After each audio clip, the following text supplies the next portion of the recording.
Welcome to Sober Sunrise, a podcast bringing you AA speaker meetings with stories of experience, strength, and hope from around the world.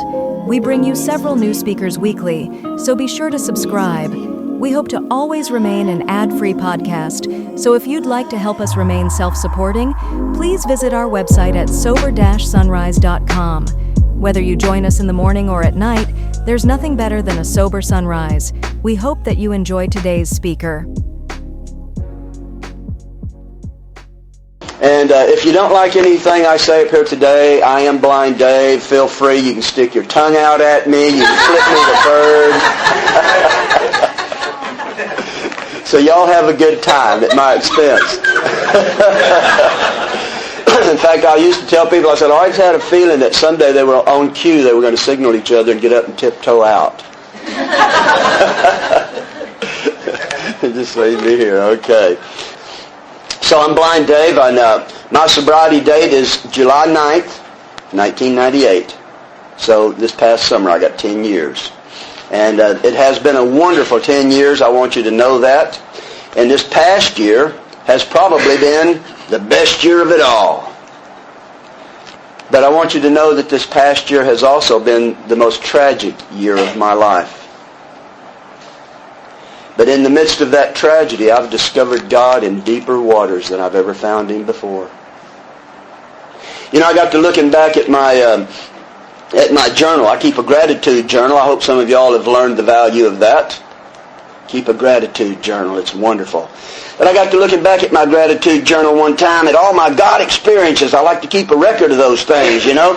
And I started noticing that all of those wonderful God experiences were attached to a near disaster. And that's just the way it is, people. This program offers us the tools by which we can convert any crisis into a God experience.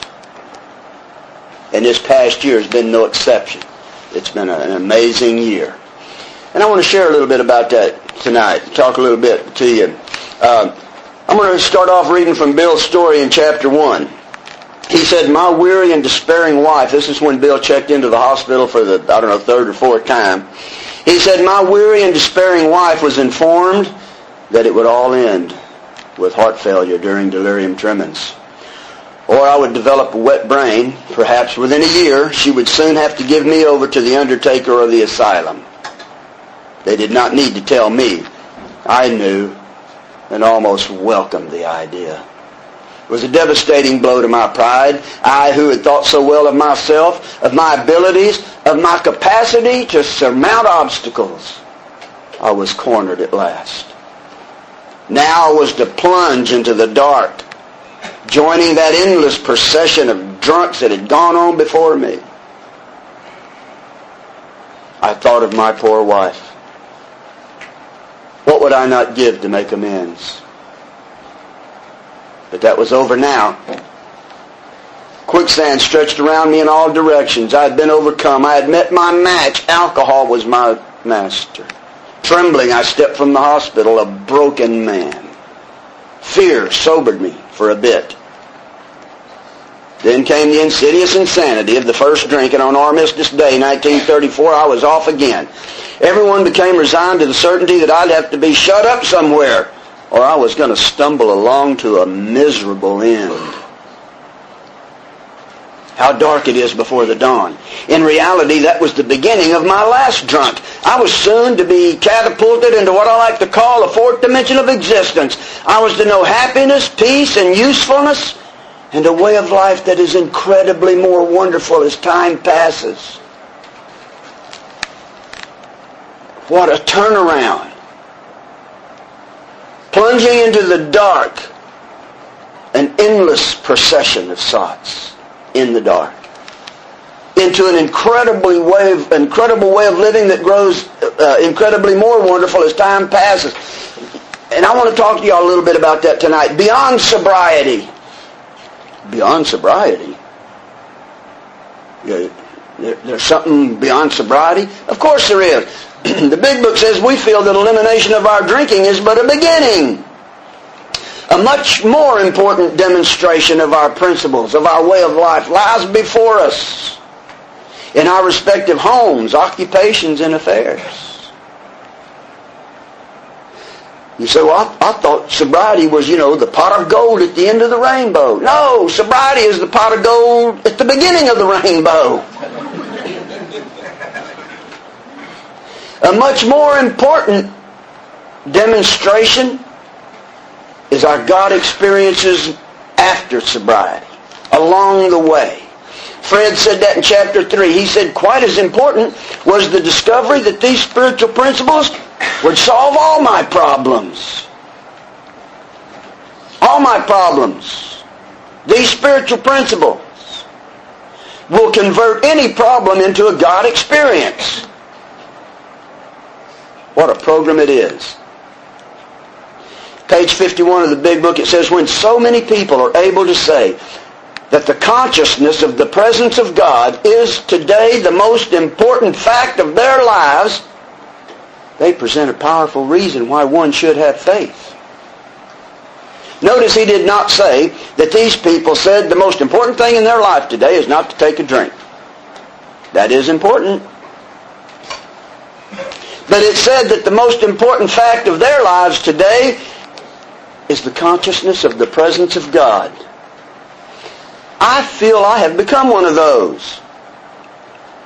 The 12 and 12 says this, in AA we saw the fruits of this belief.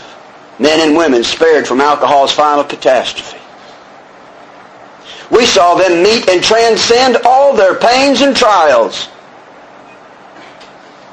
They had a faith that worked under all conditions. Whoa, would I like to have that. A faith that worked under all conditions. Well, I want you to know that I feel today I'm entering into that experience. I hope I'm not sounding too bold. But the big book says here are thousands of men and women, worldly indeed, who flatly declare. That's pretty bold, isn't it? They flatly declare that since they've come to believe in a power greater than themselves, to take a certain attitude toward that power and to do certain simple things, there's been a revolutionary change in their way of living and thinking. A new power, peace, happiness, and sense of direction flowed into them. Let's don't just stop with sobriety.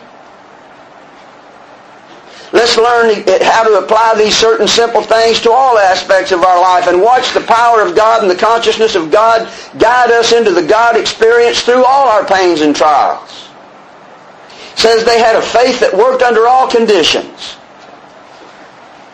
And it says we soon concluded that whatever price and humility we must pay, we would pay.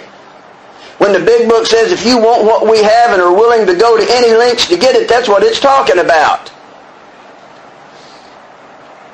It's talking about a faith that worked under all conditions, that will transcend all your pains and trials. The important discovery that these spiritual principles will solve all your problems. We soon concluded that whatever price and humility we must pay to have that, we would pay. But it is a price that has to be paid. Bill said this in his story. He said, simple, but not easy. A price had to be paid. It meant destruction of self-centeredness. That's what humility is, the destruction of self-centeredness. Bill said belief in the power of God plus enough willingness, honesty, and humility to establish and maintain the new order of things are the essential requirements. And that's what the steps do. Willingness, honesty, and humility are ego-deflating attributes. As I deflate my ego, I let God in. If I inflate my ego, I push God out. And the steps are designed as ego-deflating, is an ego-deflating process that cultivates in me willingness, honesty, and humility. No place is that better described than at step 5. Y'all know that one. God, didn't we all freak out when we come to that one? We admitted to God, to ourselves, and to another human being. Oh my God. the exact nature of our wrongs. It says almost none of us like the self-searching, the leveling of our pride, and the confession of shortcomings, which the process requires for its successful consummation. Almost none of us like it. But it is an ego-deflating process. I remember when I did step 5 my first time, and so I had got my little list. I'd done my inventory. I had my little list of things that I needed to get with my sponsor and talk to him about. Of course, there was one thing I was leaving off, but, y'all have done that too, I'm sure, some of you. So I called up my sponsor one Friday. I said, I got my 5th step ready. He said, listen, I just put my house on the market. And he said, I'm kind of hanging around the house. I'm getting these phone calls. I got to show the house. And he said, how about we meet Monday over at the home group there? I'll meet you after the noon meeting. I said, sure, fine. And the only thing with that, is he left me with the whole weekend hearing this little voice in the back of my head saying, we beg of you to be fearless and thorough from the very start. We beg of you to be fearless and thorough from the very start. I know it's one of you reading how it works. I can hear you. And on Sunday night, I thought, okay, I'll write that one more little thing on there. So I got out my little braille writing stuff. See, y'all can't read my notebook either, can you? So I got out my little braille writing stuff, and I started punching them dots, writing that one more little thing on there. And this dude popped up on this shoulder. Y'all know what he looks like, right? And he says, don't worry, he can't read that. And if you decide not to tell him, you can still back out at the last minute. And I thought, that's right. So I pushed through the doors of my home group Monday after the noon meeting, and as I remember going through that door, I thought, there ain't no way I'm going to tell him that one. No way. So we went in the back room, and we sat down, and I unfold my paper, and I'm getting ready to do my 5th step. And I don't know, he just kind of said, just a minute, Dave, and he grabbed my hand. He said, God, I think you better help Dave be fearless and thorough from the very start. It was a God moment for me. I don't know if he knew it, but I've been hearing that all weekend in my head. And when he said that, I thought, this dude's reading my mind. He knows I'm fixing to lie to him.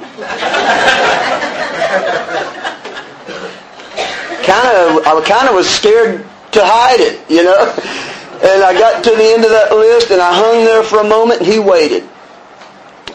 And I want you to know that I hadn't felt anything through my 5th step up to this point.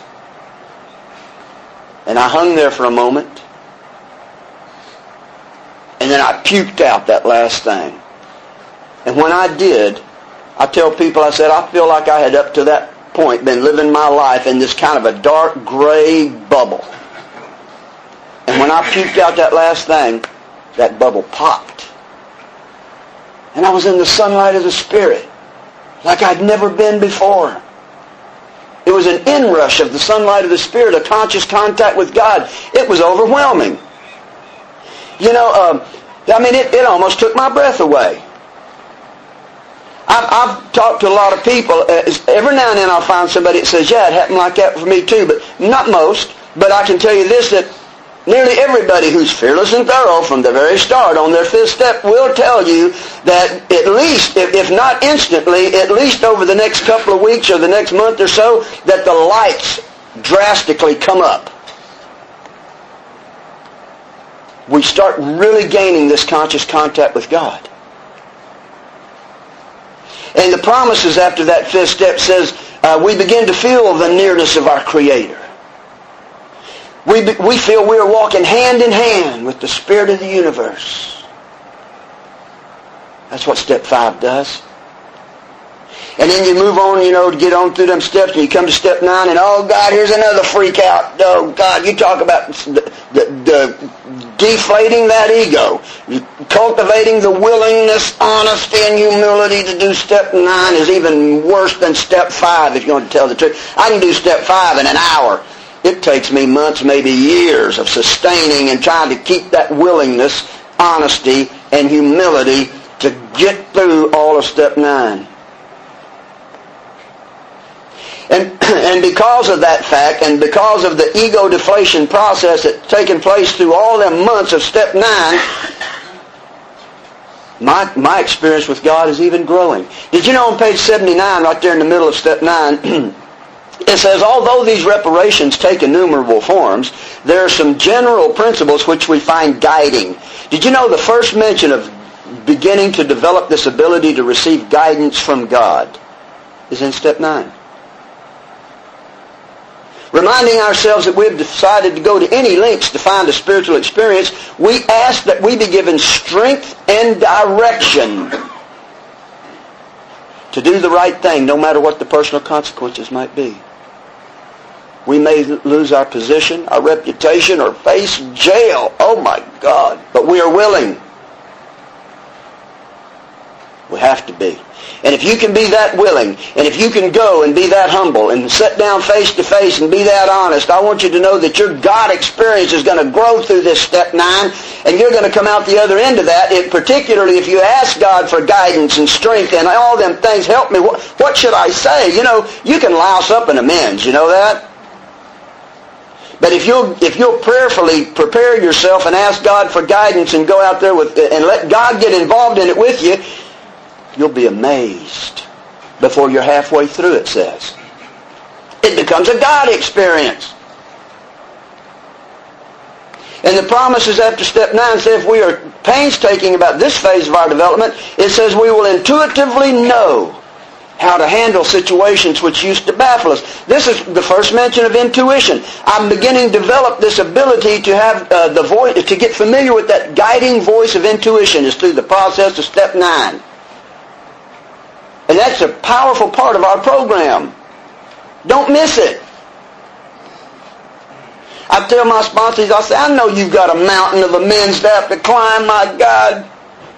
Some of us owe lots of money, and it's going to take years.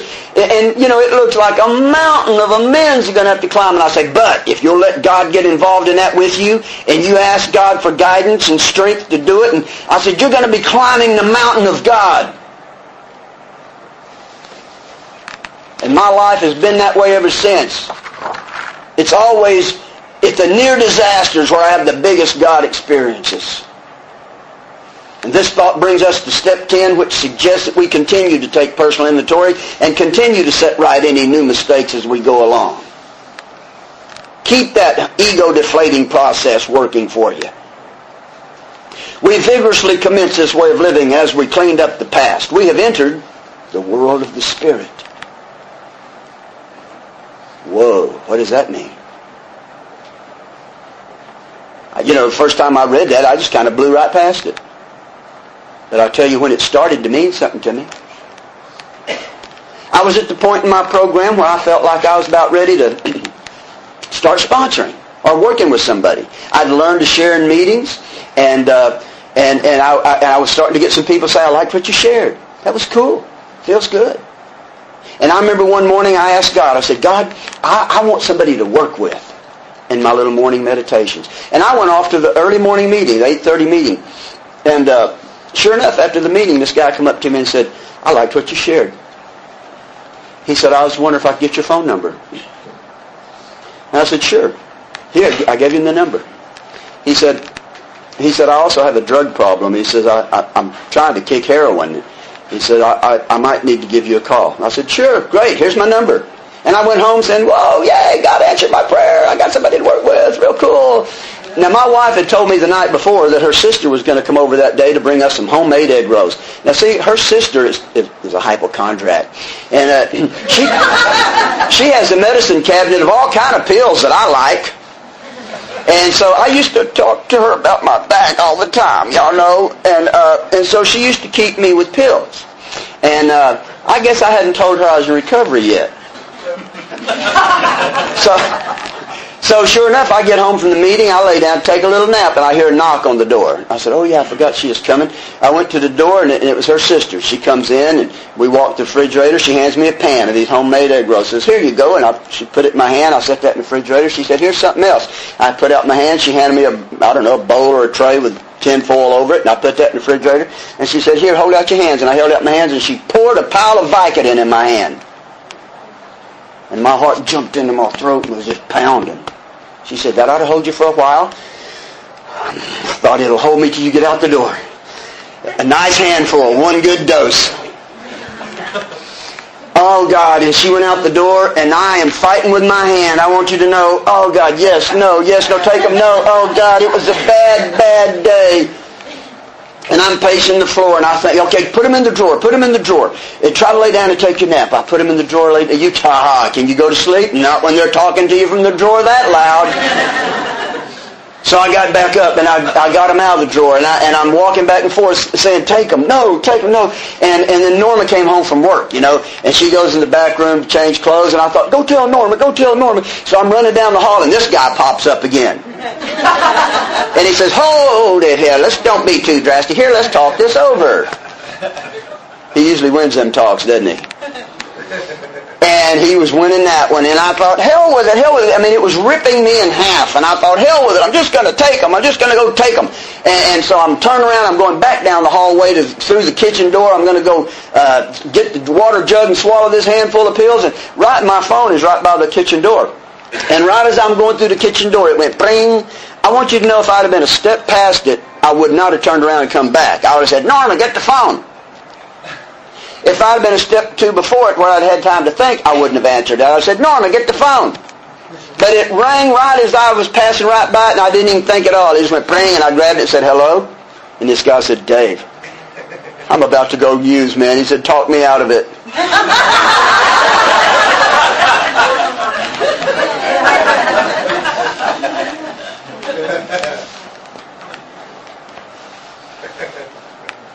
I thought, I am not in Kansas anymore.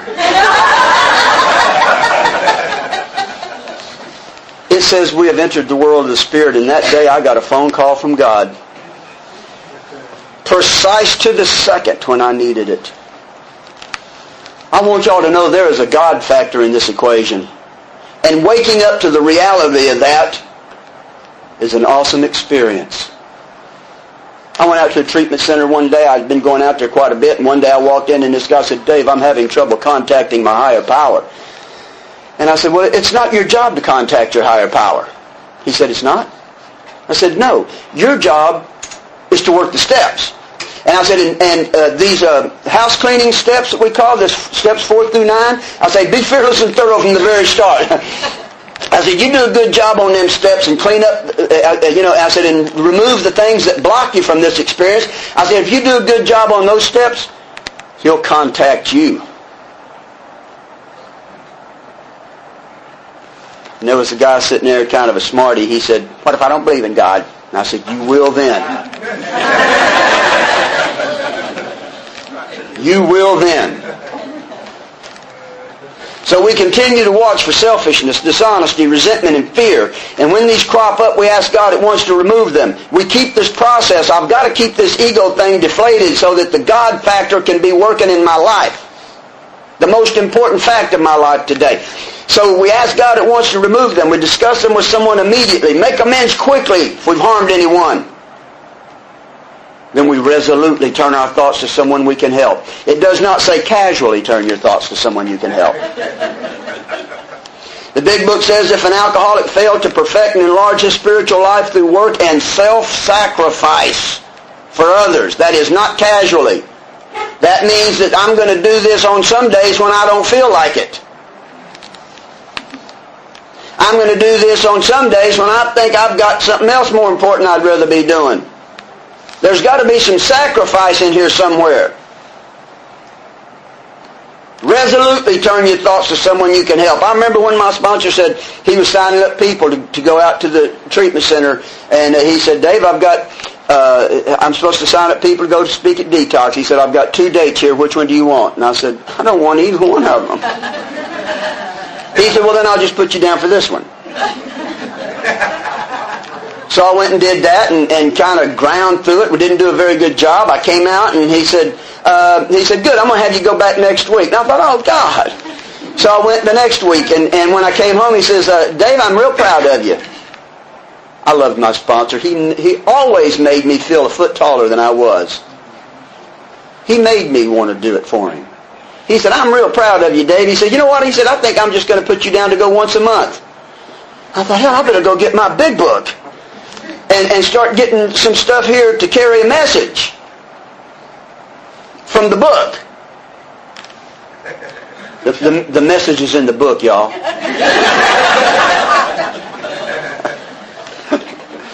So I started working at that. He had me going once a month. And, I want you to know, I'm 10 years sober to this day, and I still go 2 or 3 times a week now. It's the joy of my life. So this is where I began working on that, trying to get better, and I was working at trying to have a better message to carry. And that's all I was doing. I was just going to my meetings and going to this treatment center and working at trying to learn how to take what's in this book and present it to them in a way where they could hear it. And I'm just working along at that. And I want you to know, now when I was about 11 years old, I picked up a habit of dipping skull. And it was as bad addiction as any as I've ever had, I want you to know. They say that one dip of skull has the nicotine of a pack of cigarettes. And I dipped skull from morning to late night. I always had a dip in my mouth. And I had tried to quit a few times, but it like to killed me. There was a girl in my church, she was bulimic. And boy, the church had sent her to counseling and therapy and all. She was going to kill herself. And so I had this bright idea one day, because me and her, we was good friends. And I said, listen, I make a vow with you. I won't dip skull ever again if you won't do that. She said, deal. And I didn't take a dip for 2 months. And my skin like to peeled off. I ain't kidding, it like to killed me. And it was killing her too. I remember one day we met each other at church and released each other from our vow. And I went off to the store and got me a can of Skoal, and I want you to know, I filled up my jar with that Skoal and sat down on the curb, and I patted myself on the back and said, Dave, don't you worry, I'll never do that to you again. I promise I'll never do that to you again. But as I started getting older and watching my dad grow old, addicted to nicotine, and his health falling apart, and I thought, I don't want to grow old still addicted to nicotine. So in the back of my mind, I still hoped someday I could quit. Would you like to quit today, Dave? No, God, don't scare me with that today. Not today, no. But back there when I came into AA and when I did that 5th step and that bubble popped and I felt the inrush of the presence of God that took my breath away. I came out of that back room and I was just leaning against the wall there, just feeling the presence of God. And this dude come up and said, hey, what's happening? And I said, man, I just did my 5th step. I said, this is awesome. I said, man, if this experience, this spiritual awakening keeps growing like this as I proceed on in AA, I said, I could conceive of the possibility that someday I might possibly find the courage someday, maybe, to think about seeing if maybe God might help me quit Skoal again someday. Maybe. And I said, so you hold me accountable to that. I told this guy, I said, in 6 months you asked me if I've quit Skoal yet. Don't let me get past it, get away with that. He said, all right. Well, I forgot all about that. 6 months later, he called me. He said, Dave, I'm thinking about quitting smoking. How'd you do on the quitting Skoal? I said, oh, God, I forgot all about that. I hadn't thought about that. No, ain't no way. I'm not ready for that. Forget that. He called me on a Monday. And I want you to know that on Tuesday, Norma came home from work, and we had dinner. We went off to the grocery store to buy groceries, and I bought all my cans of Skoal for the week. Came home, it was kind of late at night, she had to get in bed, so I was putting up the groceries in the kitchen all by myself. I got me a big, fresh dip, put it there between my gum and cheek, and fixing to groove for the night, and I'm putting the last couple of cans up in the cabinet, and boom. I said, the only way I can describe this is if I'd been standing in a puddle of gasoline and I didn't know it, and somebody leaned around the corner of the door and tossed a match in it. And it just went poof. And I was in the presence of God again, just like that day on that 5th step. And I just froze. And I was standing there, and I say I heard God. I didn't hear a voice. I felt God, and I knew what He said. He said, spit that out right now, and I will free you from this addiction. And I thought, what about in the morning when I wake up with that craving on me? And he didn't say nothing. I thought, well, maybe if he's going to free me from this addiction, I won't wake up with that craving. Is that right, God? And he didn't say nothing. God don't repeat himself much. And all of a sudden, this presence just started to go away. Just started to leave. Like, well, if you don't want it. And I said, wait a minute. I said, wait, don't go. I said, don't go. I said, I'll take it. I'll take the deal. And I ran over to the sink, spit out my skull, got me a mouthful of water, rinsed out my mouth, spit it out, and stood up. And it was gone. It was gone. I felt like some kind of shadow that had been living in me was just gone. I walked around my kitchen for a while wondering, am I dreaming or what? Then I sat down on my kitchen floor and cried for a while. I just couldn't believe it. You know, my sponsor, Ed, I called Ed and told him about that. And Ed said, God will provide what you need and will take away your difficulties. That victory over them will bear witness to those you are to help. And he said, so you just keep on carrying the message. Now, I know there's plenty of people in AA that still smoke and dip skull, and I ain't saying anything about it. This was just one of my God experiences. You'll have your own. That was just something in the back of my head I hope someday to get free from. And it happened. And so I continue to take personal inventory, and I continue to set right my mistakes as I go along, and I continue to resolutely turn my thoughts to someone I can help so that God might continue to provide what I need and remove my difficulties. That victory over them will bear witness to those I will help. That there's a God factor in this equation. A few years ago, I was doing my laundry one night. It was about midnight. It was in October. Nice time of the year to have the windows and everything open, enjoy the fall weather. And I heard some thunder off in the distance. And I thought, cool, it's going to rain. I love rain, you know. And a little while later, the thunder rumbled a little closer. And I thought, oh, cool, it is going to rain. And about 10 minutes after that, it didn't start raining. It started hailing. Golf ball size hail. And I mean, it sounded like someone backed this huge dump truck up to my house and just dumped a load of rocks on my house for about 10 minutes. No rain. You know, I've been in hail before where it rains and it's pouring down and all of a sudden you hear a ping, pang, tong, it's starting to bounce off the window in the car, you know, and you go, wow, it's starting to hail now. But usually it's been raining for a while first. Not this night. There was no rain. It hailed solid rocks for 10 minutes before it ever started raining. It got scary. I went and woke Norma up and said, we need to pray. And it demolished my roof. So I called the insurance adjuster guy out, and he climbed up there and looked at my roof and come down and said, yeah, you got about $3,200 worth of damage up there. And he says, you got a $900 deductible. And I thought, oh, God, $900. He said, you got a year to settle this claim. And I thought, well, I'm going to need a year to save the $900. So I didn't think any more about that. That was in October. We swung all the way around to the next June. And in June, I thought, oh, wow, I've only got a few more months to save up my $900 deductible.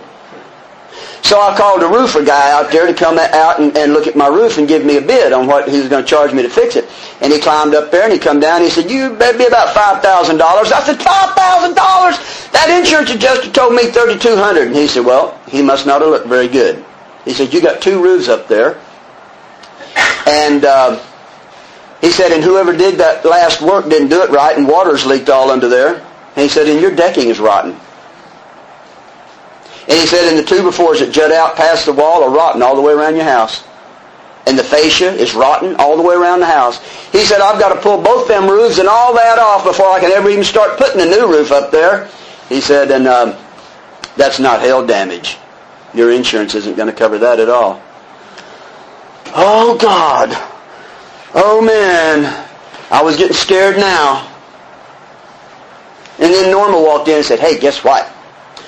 I could retire 5 years sooner if we buy back that 5 years of my retirement. I said, well, how much is that? She said, well, it's $4,250. Oh, you got to be kidding. I'm freaking out about this roof right now. And she said, well, you know, that's what I can get it for right now. It's going up in October. I said, I got to get the roof done by October. I said, forget that one. I said, oh, God, ain't no way. So I go to bed that night. I'm doing my inventory like my sponsor's training me to do as a habit. And I come across that, fear. Were you afraid? And I thought, yeah, I'm afraid. So I asked God to remove my fear. I jumped in bed and I said, God, I'll call my sponsor tomorrow and report in about my fear. See, that's showing my human side. That's that humility. Yes, I'm scared. I said, I'll call my sponsor tomorrow and report in. And just as I'm going to sleep, I thought I heard that voice of God again that I'm starting to get familiar with. And he said, did you ever finish paying for your seeing eye dog? Oh, God, don't bring that up now. I've got enough. But what do you... I went and got a seeing eye dog back in 1982. And they used to give them dogs away, but they found out we'd take better care of them if they charged us some. So, and they said, we don't care how you pay it. You can pay us $1 a month or $50 a year. We don't care how you pay it, just as long as you pay it and don't get some charity organization to pay it for you. So great. That sounded easy enough. I went back to Texas and went through a divorce. You know, all of us have a string of those, don't we? Went through my next divorce and walked away from that marriage with a lot of debt. Since C&I wasn't really pressuring me, I think I might have put that one on the back burner and may have forgot it. I don't even remember. And here I am in the midst of this financial crisis, and I say, God, help me. And did you ever finish paying for your C&I dog? Don't put, oh God, that couldn't have been God. God wouldn't be that mean. I say, that wasn't God, that wasn't God. I put my head under the pillow and tried to go to sleep. Got up the next day, I'm walking around the house all day going, that wasn't God. That wasn't God. Couldn't have been God. I've been sober now for a while and everything's been going just fine. That couldn't have been God. By the afternoon, I had myself believing that wasn't God and I was feeling okay again. You know, you can talk yourself out of missing your blessing too if you want. And so I had myself believing that wasn't God. And so I'm going to go into the kitchen now and make supper. And I keep a radio on the kitchen table because I like to listen to talk radio while I'm piddling around in the kitchen. And so I flipped on the radio. And the first words that come out of that radio, this lady said, "Hi, I'm Jane Doe." Said, "Today we're going to be talking to John Smith." Said, "John recently went blind and he went and got a C&I dog. And he wants to talk to you about a C&I dog."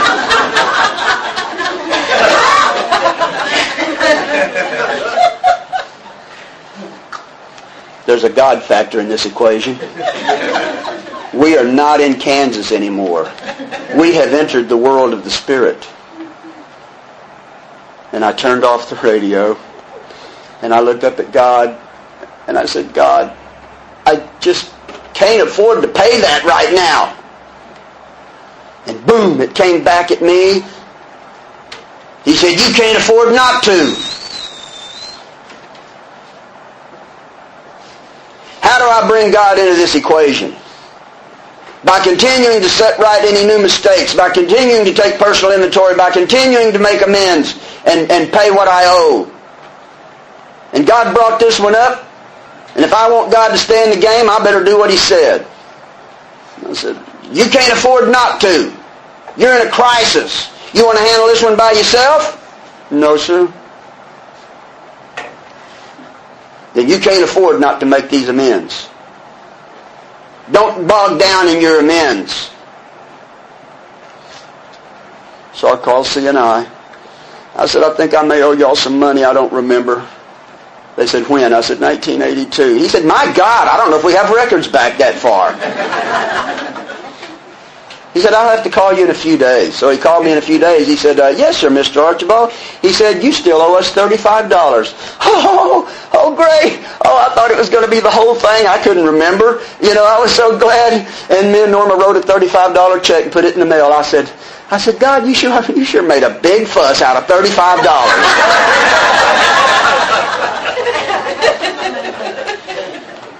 And I felt like God said, you didn't know it was $35. You thought it was perhaps the whole thing. And you sure demonstrated a lot of willingness. And I felt, the big book says just to the extent that we do as God asks us to do, He will match our calamity with serenity. And right there I felt the serenity wrap around me about the whole mess. A few weeks later, I'm sitting on my living room floor doing the steps with a new guy. We went outside on the porch to take a smoke break. And I mentioned to him about my roof crisis that I was in the middle of. And he said, really? He said, he was an old roofer. He climbed up there and looked at it. And he come down and he said, how much did that insurance adjuster say they'd pay? And I said, well, $3,200 deducting my $900 deductible, he would pay me $23. He said, I can do all that for $23. I said, you can? He said, sure. He went and got a roofing buddy of his, and they came over and took that $2,300 and did the whole thing, the decking and all, the whole thing. Didn't cost me nothing out of pocket. It was amazing. Then a few days after that, I called the guy from the teacher retirement and had him come over. I said, help me figure out this mess about Norma's retirement. And he's looking at all the papers that she's got and her 403B, that's a teacher thing. And he says, and Norma, what's this other little deduction they're taking out of your check over here? She said, I don't know. He said, they're putting something in another little fund over here. And he said, I used to work for that company. He said, it's not a very good company. He said, that's why I changed and moved to this other one. He said, look, here's what we're going to do. He said, we're going to close out that one and take what little bit you got in that one and roll it over into this one. And then we're going to something other. I don't understand that kind of talk. All I know was he reshuffled the deck and dealt us out a new hand. And when he got through, we had Norma's 5 years of retirement in the bag, and it didn't cost me nothing. I had a new roof, this just a few weeks later, I had a new roof on my house that cost me nothing, and I had Norma's 5 years of retirement in the bag, and it didn't cost me nothing. I'll take that back. It cost me $35. I had this old car. It was paid off, and I was digging on not having a car payment, so I was just going to drive it until the wheels fell off. But now last year I went to have the inspection sticker, and it didn't pass inspection. In Travis County, they've really tightened up the laws on them emissions tests, and it didn't pass. And I had to spend $250 to get my car to pass inspection. So we drive it around now to the next year, and I take it in to get inspected, and it didn't pass again. And I said, wait a minute, I just spent $250 just a year ago to get this car to pass inspection, blah, blah. I'm all upset. So I was talking to a friend of mine down in the next county, in a little town down there. He said, we don't have all that strict laws down here in this county. He said, come get your car inspected down here. I said, great, that sounds like a good idea. But that night I thought I remembered that you're supposed to get your car inspected in the county where you're registered. So I called him back. I said, I'm not sure I'm supposed to get my car registered in another county. He said, yeah, but he said, my buddy over here at the garage can fix that. He said, call him. So I called him up. He said, yeah, that's right. You're supposed to get it inspected in the county where you're registered. But he said, I've got this waiver here. He said, you just signed this waiver that says that you're never going to be driving that car in Travis County. And he said, and they don't check up. They don't follow up on that. And he said, then you just go right next door and get your inspection sticker. I thought, great, that sounds easy. So that night I'm doing my inventory. Dang it. And it says on there, have you been dishonest? And the little bell went ding. The little God bell, I said, God, is that you again? No, I haven't been dishonest yet, but tomorrow I'm fixing to be. And I had to wrestle with myself for quite a while, just like that time when I was trying to decide whether I was going to put that one thing on my fifth step or not. I had to walk around the house going, oh, God, do I have to play by the rules? And it took me a while to finally say, okay, God, I'm going to stay in Travis County and do it fair and square and honest. You got about 5 minutes. Thank you. Then I had this bright idea. I thought, I know, since I'm going to be honest, God's going to bless me.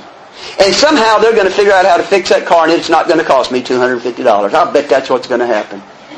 So I put the car in the shop. They called me a couple of days, said, your car all ready? I said, great. What's the bill? He said, $360. I said, God, you screwed up, man. And I was really upset with God, and I go get the car and I pay him the $360 and I'm kind of upset, and I felt God say, there's no consequences to sticking to spiritual principles. And again, because I did what God wanted me to do, I felt that serenity wrap itself around me. There's no consequences to living by spiritual principles. And I knew that somehow I wasn't going to feel the pinch of that $360 going out of my pocket. I just believed that.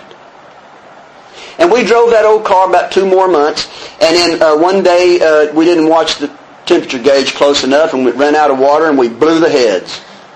So that was the end of that car. Well, I decided that the next car I was going to get was going to be a Honda Civic. And so a friend of mine said, yeah, I got a friend who works at Honda up in Round Rock. He said, drive up there and talk to him. So I went and talked to him, and he pulled one around for us to test drive. I said, now it's got to have XM radio. I love XM radio. And he said, yes, sir, got you one right here with XM radio. And we took it for a test drive, and we said, yeah, we like this. And so we go back, and Norma said, the only thing is, she said, I don't want white. He said, okay, and he went and looked, and he came back, and he said, oh, he showed her the colors. She said, I like this cobalt blue. So he went and looked, and he came back and said, don't have any cobalt blue new ones, the 08 new ones, don't have any cobalt blue. She said, well, how about this darker blue? He said, actually, I don't have any new ones in anything but white. I said, well, then how about a 06 or an 07 maybe?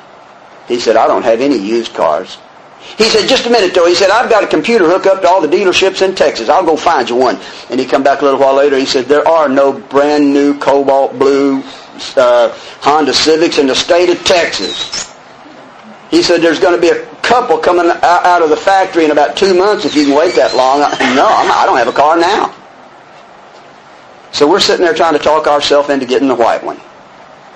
And I said, wait a minute, Norman. We'd already signed papers and stuff. I said, wait, just stop this whole thing. I said, we're going to wait. I'm going to give God a chance here. So I went back home. And I thought about this Honda dealership in South Austin. I called them up. I said, do you have any new Honda 08 Civics in anything other than white? He said, well, I've got a beige. I said, we're going to come look at it. And we drove out there, and he got the keys, and we walked across the lot. And he said, here it is, right here. And I said, Norma, do you like this beige one? She said, here's a cobalt blue one sitting right beside it. And I asked that salesman, I said, hey, that dude up in Round Rock looked on the computer for the whole state of Texas, and he said there were no new cobalt blue ones in the state of Texas. He said, well, that's right. He said, because that one's used. I said, well, how used is it? And he looked at it, he said, it's got 1,100 miles on it. I said, well, that ain't much. He said, I'll tell you what, he knocked $2,500 off the price because of that 1,100 miles. I said, I can do that. I said, now the only thing is I got to have XM radio. He said, well, it don't have XM radio, but it's XM ready. I said, cool, I'll buy my own XM radio and have it installed. I figured that'd cost me $300, $350, something like that. But to save $2,500, I can do that. So we drive off. I said, Norma, I'll get you XM radio for Christmas. The next day I get up and I think, I'm going to call Best Buy and just find out what it is going to cost me to put this radio in. So I called him up. I said, I got a Honda Civic. I want to put XM radio. He said, we don't have that XM radio. He said, you got to get it from the Honda dealer. And but he said, but come let us install it because they'll charge you an arm and a leg.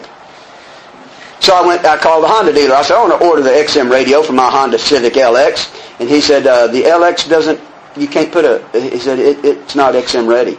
I said, wait a minute, that salesman told me this Honda was XM ready. He said, no, it's not. He was wrong. So I called him up. He was at lunch, I said, I'm bringing this car back. And boy, he found that message, and he raced back to the dealer. When I pulled up there, he was standing outside waiting on me. He said, Mr. Archibald, he said, I'll get you XM radio put in that car. And I said, they told me that you can't put XM radio in this car. He said, oh yeah, you can. He said, Honda don't do it. But he said, I got a friend down the road here who installs them. And I said, I don't want some southern engineered job with wires hanging on. And he said, oh no. He said, it will be just like factory installed. He said, you won't know the difference. And I said, what will it cost? He said, I'll do it for you for free. I said, how long will it take? He said, about 2 hours. I said, get it done, get it done.